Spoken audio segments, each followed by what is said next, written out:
एक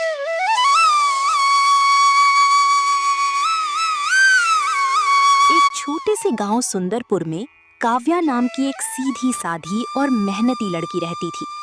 काव्या की माँ बचपन में ही गुजर गई थी। उसके पिता ने दूसरी शादी कर ली थी, लेकिन कुछ साल बाद पिता की भी मृत्यु हो गई। पिता के जाने के बाद काव्या अपनी सौतेली माँ कमला के साथ रहने लगी। कमला काव्या को बिल्कुल पसंद नहीं करती थी। वो घर का सारा काम काव्या से करवाती और छोटी छोटी बातों पर उसे डांटती रहती। एक दिन कमला ने काव्या से कहा, काव्या, अब तुम्हारी शादी कर देनी चाहिए। तुम्हारे लिए एक रिश्ता आया है। काव्या ने डरते हुए पूछा, माँ, लड़का कौन है? तुम्हें उससे क्या लेना देना? जो मैं तय करूंगी वही तुम्हारे लिए अच्छा होगा। अपनी सौतेली माँ की बात सुनने के बाद काव्या रोने लगी और मन में सोचने लगी, काश आज मेरी माँ होती। कम से कम ये तो पता होता कि जिस लड़की से मेरी शादी हो रही है वो लड़का कौन है।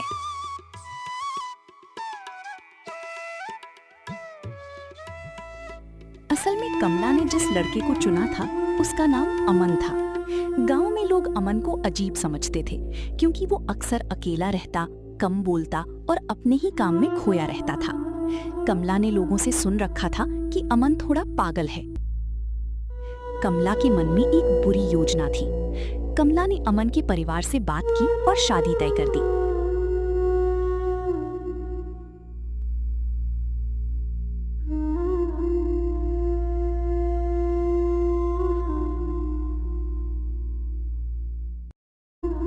अगर काव्या की शादी अमन से कर दूंगी तो ये हमेशा के लिए मेरे घर से चली जाएगी। काव्या को जब सच्चाई पता चली तो वो बहुत दुखी हुई। वो बोली, माँ, आप मेरी शादी ऐसे लड़के से क्यों कर रही हैं जिसे मैं जानती तक नहीं?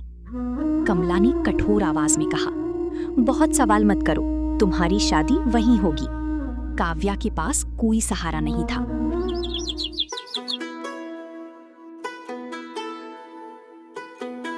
कुछ दिनों बाद काव्या और अमन की शादी हो गई।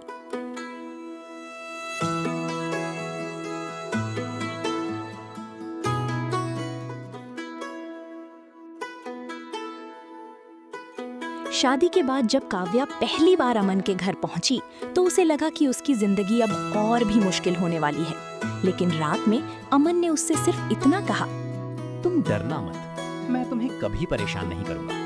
तुम्हें इस घर में अपनी बेटी की तरह सम्मान मिलेगा और तुम्हें जिस चीज की जरूरत हो तुम मुझे बताना, मैं तुम्हें ला कर दूंगा। और तुम भी बहुत थक गई हो, सो जाओ। काव्या हैरान रह गई।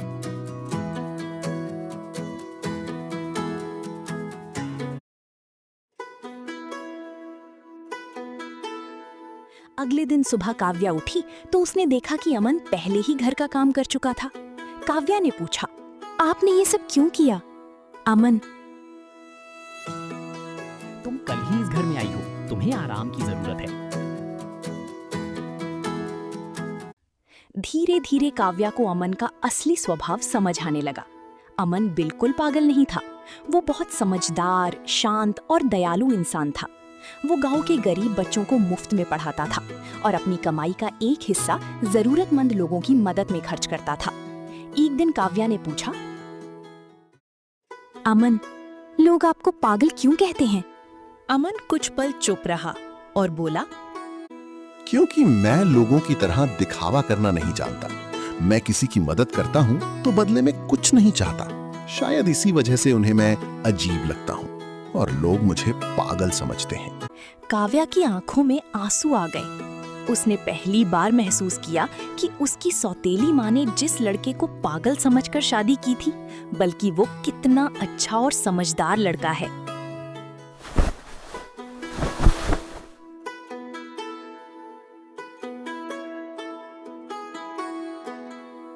एक रात बहुत तेज बारिश हो रही। काव्या और अमन दोनों बैठे हुए थे क्योंकि बारिश इतनी तेज हो रही थी कि घर में भी पानी टपक रही थी। तभी अचानक काव्या का फोन बजता है। काव्या बोलती है, इतनी रात में माँ का कॉल? हेलो माँ, क्या हुआ, सब ठीक है ना? काव्या बेटी, मेरी तबीयत बहुत खराब है और बारिश भी बहुत हो रही है। डॉक्टर को भी फोन किए हैं, डॉक्टर नहीं आया है। माँ, मैं अभी आ रही हूँ, आप टेंशन नहीं लो, मैं आ रही हूँ। अमन, माँ की तबीयत बहुत खराब है, हमें किसी भी तरह करके अभी माँ के पास जाना होगा। बिजली भी चमक रही थी, बारिश भी बहुत तेज हो रही थी। काव्या, इतनी रात में कोई डॉक्टर भी तो नहीं मिलेगा। एक वैद्य है मेरे पहचान का, चलो उसको साथ में लेते चलेंगे।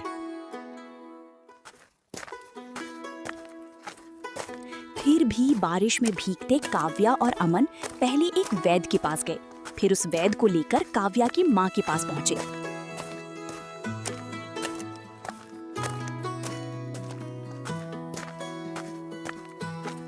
जब तक कमला बेहोश हो गई थी। अमन, देखो ना माँ को क्या हो गया है। वैद्य ने इलाज किया, फिर कमला को होश आया।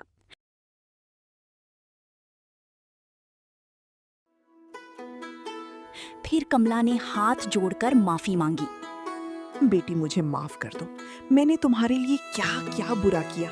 फिर भी आज मुझे तुम और अमन ने कुछ सोचे बिना मेरी जान बचाई। माफ कर दो बेटी, मुझसे बहुत बड़ी गलती हो गई है। माँ, आपसे कोई गलती नहीं हुई है, बल्कि अमन बहुत अच्छा इंसान है, वो मुझे बहुत खुश रखता है।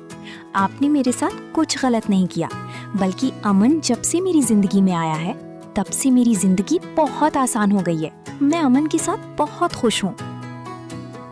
अमन, मुझे माफ कर दो, मैंने तुम्हें बिना जाने बहुत गलत समझा।